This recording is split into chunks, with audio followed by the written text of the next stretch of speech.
She didn't drown, did she? Leah Castillo said it standing in the bathroom of a $4 million lake house, holding a bottle of pills she'd found in the cabinet. The same pills, the same dosage, the same sedative that the coroner's report had listed in Noelle Ashford's bloodstream the night she went into the water and didn't come out. Roman Ashford stood in the doorway, shirtless, coffee in hand. The lake behind him through the window, flat and silver in the morning light. The same lake. "What are you doing in my medicine cabinet?" he said. "What are you doing with rohypnol?" "It's prescribed, for sleep." "This isn't prescribed. There's no label, no pharmacy sticker, no doctor's name." She held up the bottle. Orange plastic, white cap, no markings. "This is what they found in Noelle's system, Roman. The same drug. In your bathroom." Roman took a sip of coffee. Didn't blink. Didn't set the mug down. Didn't change his posture. The absolute stillness of a man who'd rehearsed this moment. Not specifically this moment, but the category of moments where someone sees something they shouldn't and needs to be guided back to the version of reality he controls. "Leah, my wife drowned 6 months ago in this lake. It was ruled an accident. She drank too much. She took a sleeping pill, her prescription, not mine, and she went for a swim at 2 a.m., which she'd done before. She went under and she didn't come up." That's what the report says. That's what happened. Then why do you have the same drug in an unlabeled bottle hidden behind the shaving cream? Roman set down his coffee, walked toward her. Not fast, slow, deliberate, the way he did everything. Roman Ashford didn't rush. Rushing was for men who weren't certain of outcomes, and Roman was always certain. "Give me the bottle, Leah." "No." "Give me the bottle." "I said no." He stopped. 2 feet away, close enough that she could smell the coffee and the cologne and the particular scent of a man who was calculating whether the woman in front of him was a problem to be managed or a threat to be eliminated. "You're upset," he said softly. "I understand. You found something that looks bad. But Leah, I loved my wife. You know that. Everyone knows that. Everyone knows what you showed them. That's not the same thing." Quick favor. If you've ever looked at someone you loved and realized you were looking at a stranger, tap like and subscribe. Because Leah Castillo had been dating Roman Ashford for 3 months.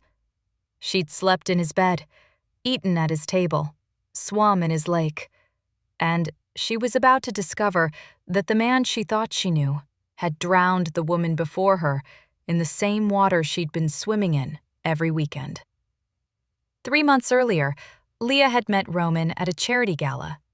She was 31, event coordinator. She'd organized the gala herself. The lighting, the catering, the silent auction, the seating chart that placed donors next to board members with surgical precision. It was her job to make rich people feel comfortable opening their wallets, and she was exceptional at it. Roman was the keynote speaker, 44, founder of Ashford Logistics, net worth $310 million. Recently widowed. The kind of man the media described as devastated but resilient. A man who'd buried his wife and gone back to work within a month because Noelle would have wanted me to keep building. He'd sought Leah out after his speech, complimented the event, asked her to dinner. She'd said yes because he was handsome and charming and visibly grieving, and there was something about a man in pain that made her want to help. That was her mistake. Not the dinner. The helping. the instinct to reach towards someone broken and try to hold the pieces together. It was the instinct that had defined her entire life. The caretaker, the fixer, the woman who saw cracks and filled them. She didn't see that Roman's cracks weren't damage. They were design. The relationship moved fast, Roman's speed. He called daily, texted constantly. Weekends at the lake house, the $4 million property on Lake Harmon that he and Noelle had bought 3 years ago and that he'd kept, he said, because selling it would be like erasing her. Leah believed him. Why wouldn't she? He was tender, attentive. He listened when she talked about her work, her family, her fears. He cooked for her. He remembered details, her coffee order, her mother's birthday, the name of the stray cat she fed on her apartment balcony. He was, by every visible metric, a good man recovering from tragedy. The cracks showed in week 6. Small things first. The way he asked where she was going when she left a room. The way he checked her phone when she came out of the shower. Not hiding it, but not acknowledging it either. As if scrolling through another person's messages was as natural as checking the weather. The way he said, "I just want to know you're safe," when she mentioned going out with friends, his voice carrying a weight that turned the sentence from concern into instruction. "You remind me of Noelle," he said one night. They were in bed. The lake was visible through the window, black, flat, reflecting nothing. "Is that a good thing?" Leah asked. "It means I trust you." "What happened when you didn't trust Noelle?" The silence lasted 4 seconds. Then he rolled over and went to sleep. And in the morning, he made pancakes and didn't mention it. And Leah filed the silence away in the place where women file things they're not ready to examine. Week 8, she met Noelle's sister. It wasn't planned. Leah was at a coffee shop downtown when a woman sat across from her. Mid-30s, dark hair, the kind of face that looked like it hadn't slept in 6 months. "You're Leah, right? Roman's girlfriend?" "How do you know who I am?" "Instagram. Roman's been posting. You and him at the lake house. You and him at restaurants. You and him everywhere Noelle used to be." "I'm sorry. Who are you?" "Claire Ashford, Noelle's sister." Leah set down her coffee. "I need to talk to you," Claire said, "and you need to listen. Because what I'm about to tell you, nobody believed when I told them before." "About Roman?" "About how my sister died." Claire talked for 90 minutes. Leah listened. The coffee went cold. The cafe filled and emptied and filled again, and Claire's voice stayed the same. Low, steady, exhausted. The voice of a woman who'd been saying the same thing for 6 months and watching it bounce off every surface. "Noelle didn't drink," Claire said. "Not like the report says. She'd have 1 glass of wine at dinner, maybe 2 at a party. She wasn't a drinker. She definitely didn't drink enough to have a blood alcohol of 0.14. That's almost twice the legal limit." "Maybe she was upset. People drink more when..." "She was upset because she'd found out Roman was having an affair. 3 weeks before she died, Noelle called me at 11 p.m., crying. She said she'd found texts on his phone. Another woman. She didn't know who. She said she was going to confront him." "Did she?" "She said she did. 2 days later. She said Roman was calm. That's the word she used. Calm. She said he didn't deny it. He didn't apologize. He just sat there and said, 'These things happen, Noelle.' And then he asked her what she wanted to do." "What did she want?" "She wanted a divorce. She told me she'd already contacted a lawyer. Robert Felton, family law attorney in Knoxville. The divorce would have been expensive for Roman. Noelle's prenup had an infidelity clause. If Roman cheated, she got 60% of assets instead of 30%. On $310 million, that's the difference between $93 million and $186 million. $93 million difference. Exactly. And 3 weeks after Noelle hired a divorce lawyer, she drowned in the lake with rohypnol and alcohol in her system, in the middle of the night, alone. The coroner ruled it accidental. The coroner is an elected official who received a $50,000 campaign donation from Ashford Logistics last year. Leah stared at her. "I went to the police," Claire said. "They investigated. 2 weeks. They interviewed Roman. He cried. He showed them texts where Noelle said she was struggling with insomnia. He showed them her prescription for sleeping pills.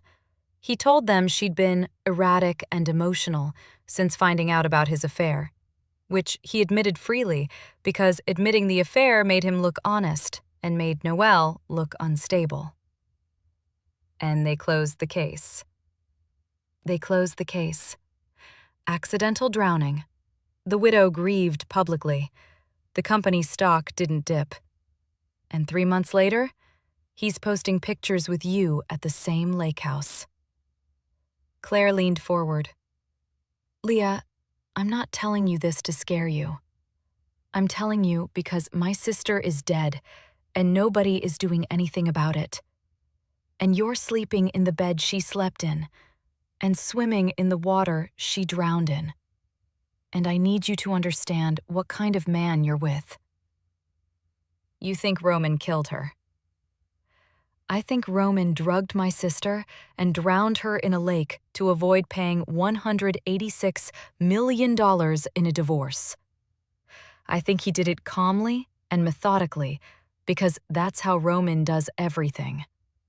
And I think the reason nobody believes me is because Roman Ashford is handsome and rich and generous, and nobody wants to believe that the man who funded the children's hospital is the same man who held his wife underwater until she stopped moving." Leah drove home. Didn't go to the lake house that weekend. Told Roman she was sick. He sent flowers. Lilies. White ones. The same flowers, she would learn later, that had been at Noelle's funeral. She spent 3 days thinking. Then she did something she couldn't take back. She searched the lake house. Tap like if you've ever gone looking for proof of something you prayed wasn't true.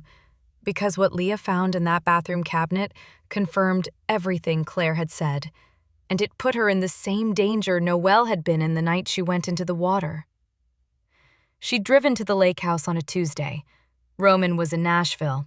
Board meeting, wouldn't be back until Wednesday. She had the code to the gate, the key to the door, the run of the property. She searched methodically. Living room, nothing. Kitchen, nothing. Bedroom, nothing except the lingering scent of his cologne on the pillows. Office, locked, but the key was in the kitchen drawer, third from the left, because Roman organized his spaces with the precision of a man who believed disorder was weakness. In the office, she found the laptop he didn't use when she was around. The password was his birthday, 0917. Because men who think they're the smartest person in every room don't imagine anyone else would try. His email contained a folder labeled Insurance. Inside, a life insurance policy on Noelle Ashford. $5 million, purchased 18 months before her death. Beneficiary, Roman Ashford. Another folder, Noelle. Inside, correspondence with Noelle's physician, a Dr. Pham, requesting prescription records, requests for Noelle's therapy notes, a draft letter to the coroner, never sent, outlining concerns about my wife's mental health and erratic behavior, dated 2 weeks before she died. He'd been building a narrative. A paper trail of Noelle as unstable, erratic, a woman who drank too much and took too many pills and might, on a bad night, go swimming alone in a lake at 2 a.m. Then Leah checked the browser history. Rohypnol and alcohol interaction. Drowning time after sedation. How long does rohypnol stay in the body after death? Lake depth and water temperature effects on forensic evidence. Dated. Time-stamped. Starting 6 weeks before Noelle's death and ending 3 days before it. Leah closed the laptop. Her hands were shaking, not from cold. Then she checked the bathroom cabinet and found the bottle. That was this morning. And now, Roman was standing in the doorway asking her to give it back. Leah, you're making a mistake. The mistake was coming here.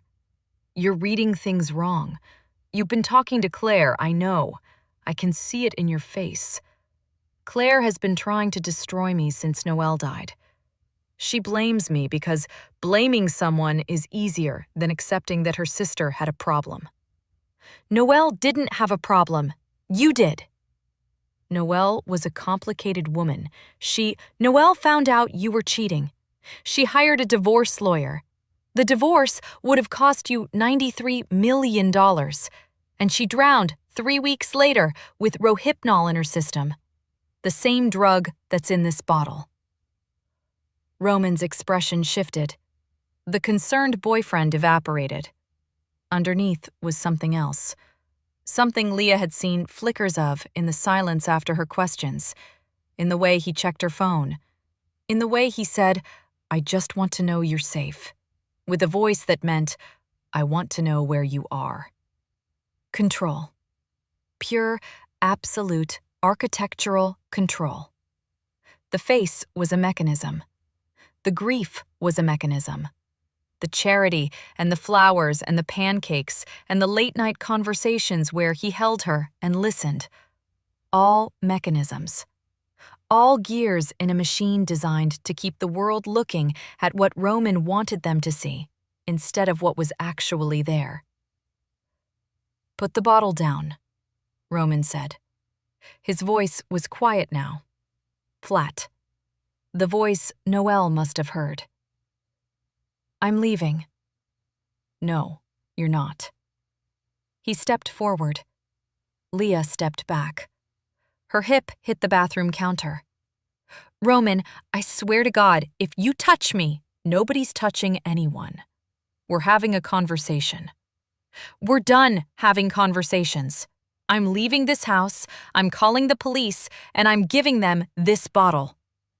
"And tell them what?" "That you broke into my bathroom, found a pill bottle, and decided it means I killed my wife?" "You sound like Claire. You sound hysterical." "I sound like someone who searched your laptop and found 6 weeks of Google searches about how to drown a sedated person." The room changed. Not physically, atmospherically. The air between them went from tense to lethal in the time it took Roman to understand that Leah had seen the one thing he hadn't scrubbed, the one record he'd forgotten to erase, the one digital footprint that connected everything. His jaw tightened. His hands, hanging at his sides, formed fists, then released, then formed again. "You went through my computer." "I did." "That's an invasion of privacy." "You murdered your wife." "That's an invasion of life." She moved, fast, toward the door. Roman moved faster. His hand shot out, grabbed her arm, pulled her back. The bottle flew from her hand, hit the tile floor, bounced. Pills scattered like white teeth across the marble. "Let go! You're not leaving with that."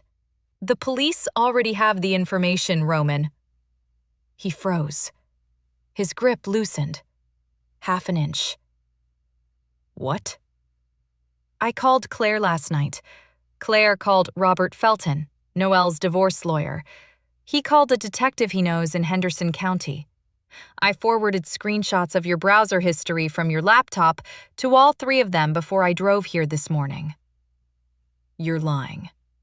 Check your email. I BCC'd you on the forward, out of courtesy. Roman released her arm, pulled out his phone, opened his email, read the forwarded screenshots, his own search history, time-stamped, dated, sent to Claire Ashford, Robert Felton, Esquire, and Detective Margaret Soto of the Henderson County Sheriff's Department. The phone almost fell from his hand. I made copies of everything. The insurance policy, the correspondence with Noelle's doctor, the draft letter to the coroner, the browser history. It's all documented, backed up, and in the hands of 3 people you can't buy, threaten, or charm into silence. This won't hold up. It's enough for a warrant. And a warrant is enough for them to pull the hard drive from your laptop, the prescription records from Dr. Pham, and the security camera footage from this house that you told the police didn't exist. But I found the server in your office closet, Roman. 6 cameras, full coverage, including the back deck, where the stairs go down to the lake. The color left his face the way color leaves a photograph left in the sun. Slowly, then completely. If there's footage of that night, Leah said, it's on that server. And if you erased it, a forensic tech can recover it. You know that. You Googled that too. I saw the search. Roman sat down on the edge of the bathtub.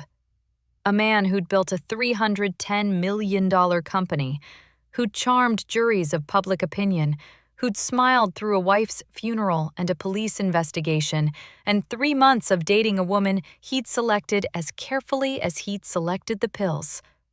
That man was now sitting on a bathtub rim in the same bathroom where his wife had gotten ready for the last swim of her life.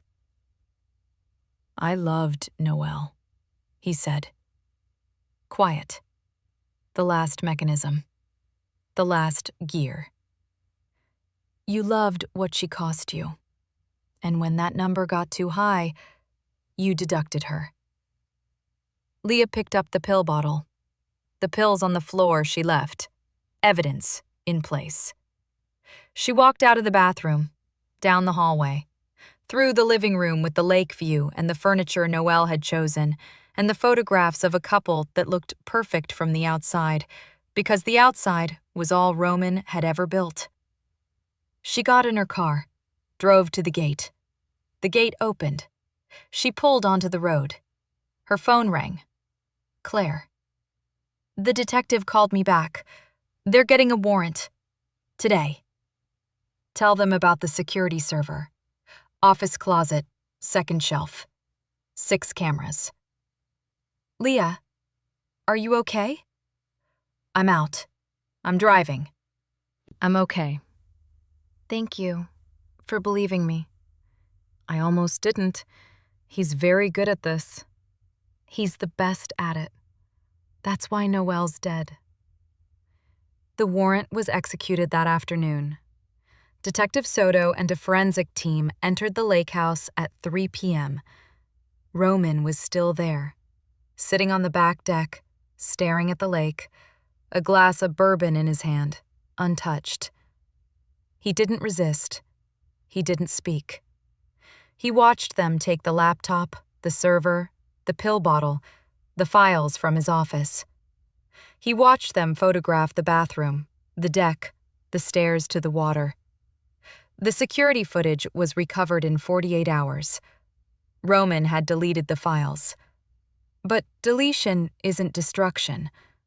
The data lived on the server's hard drive, recoverable by any competent forensic technician. The footage from the night of Noelle's death showed 11:47 p.m. Roman and Noelle on the back deck. Wine glasses. Conversation. Noelle appears relaxed, then drowsy. Her head drops. Her body goes slack. 12:03 a.m. Roman stands, lifts Noelle from her chair. She is unconscious. He carries her down the stairs to the lake. 12:06 a.m. Roman walks into the water, carrying Noelle. The camera's angle shows him wade to waist depth, hold her under, for 4 minutes and 11 seconds. 12:10 a.m.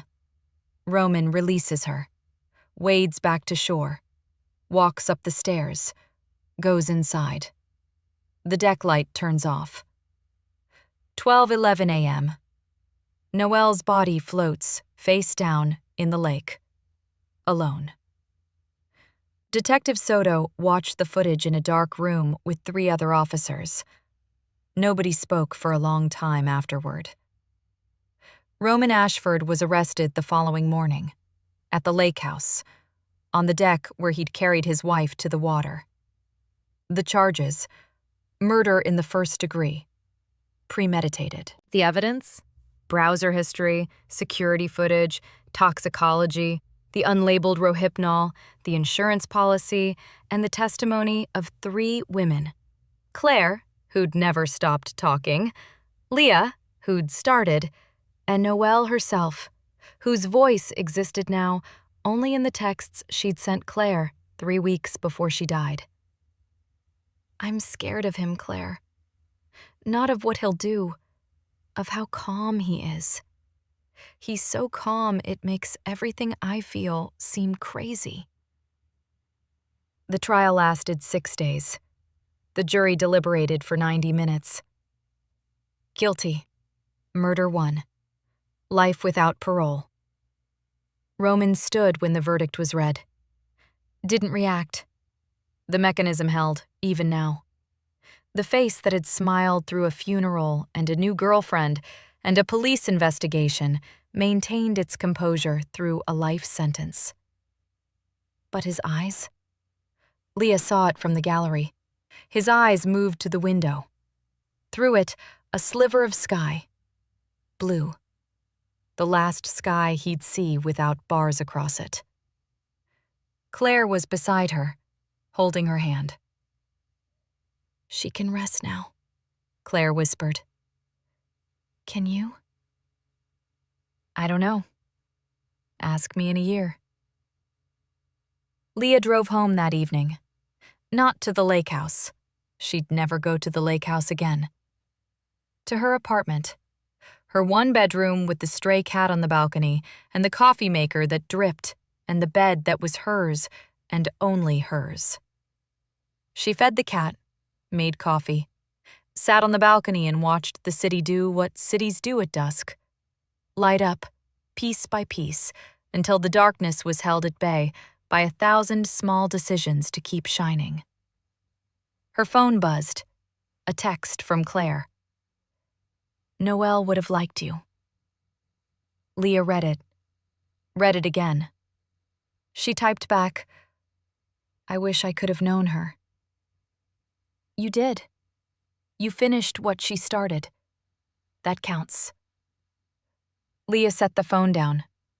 The cat curled against her leg. The coffee steamed. Somewhere across the city, a lake sat flat and silver under a sky that didn't know or care what had happened in its water. The lake would freeze in winter and thaw in spring and reflect whatever stood above it: grief, beauty, violence, stars, without judgment, without memory, without preference. But the women remembered. Claire remembered. Leah remembered. And the 12 jurors who'd watched 4 minutes and 11 seconds of footage remembered. And Noelle, in the texts she'd sent, in the divorce she'd filed, in the sister she'd called at 11 p.m. crying. Noelle had made sure that even from the bottom of a lake, her voice would eventually be heard. It was. Finally. And it was enough.